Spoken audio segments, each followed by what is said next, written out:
Okay, welcome. Today I'm going to be offering a reflection about when someone you love, someone you're close to, is close to death. What you can do. So, enjoy. Okay, so today I wanted to offer a reflection, a question one of my subscribers asked me about death, and in particular, what to do when someone you love, someone you're close to, maybe a family member or a loved one who is close to death. What can you do? And so I thought I'd offer a little reflection about this today. So for me, I think first of all is like if you're feeling like you know that someone you love is close to death, it's so important for us to keep doing our inner work.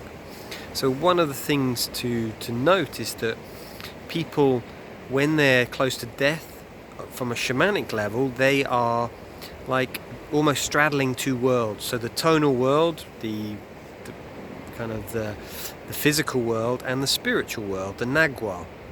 So it's like they're hypersensitive in this space, and therefore, sometimes, being in hospitals where people are not necessarily very mindful, or being around family members who are bickering or fighting, or being very loud, it's like it can be quite full on for someone who's in that space of they're about to pass on. And for me, what we can do is it's to help them transition. How we help them transition is to really take care of our state, to create a sacred space for them. It might be that they're not interested in us bringing flowers, or they're not interested in us bringing sacred objects into a space, but we can bring the sacred into ourselves and bring that energy into the space. So one of the things I'd recommend is that you really get yourself into a real state of love, a real state of gratitude for this person. And if you're going to meet them, it might be that you don't talk. You just sit there and you meditate with them. Maybe they're too ill to talk, but just getting into your heart in that space will really help them on so many levels and bring a lot of healing. To breathe, to just be still. If you're drawn to talking, then what I see a lot of people do when they see someone who is not well, who's transitioning, is that they go into fear, and they bring that energy of fear to the room, to the situation.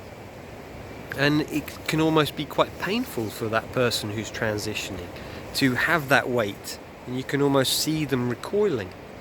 So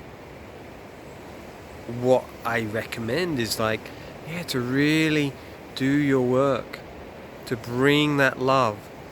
And when people come from a space of fear, they will often talk about superficial things, about the weather or the news. And for someone who's in that very sensitive place, it's like it can almost be too much. So to be still, to be silent, or even to talk about some really positive things, like things you really appreciate about them. Maybe some stories, times you've spent together, really positive and uplifting. In the Hare Krishna tradition, they say about mantra, you chanting the Hare Krishna mantra, so you're in that space when you transition. And sometimes it can be easy for us to go into fear, whereas if we do the work, if we get into that beautiful space, then the transitioning period when we're close to death can be a really beautiful. Rather than it being a death, it's like birthing into spirit. If we can see that, rather than them dying, that my understanding is the soul is eternal. We just go through different reincarnations, So we're not really dying. The soul is continuing.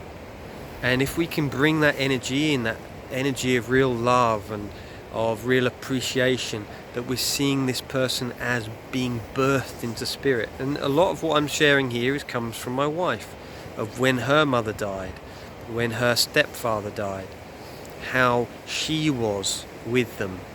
And it's like you start to see them for the soul, their spark, their light, and it can be very beautiful, very healing.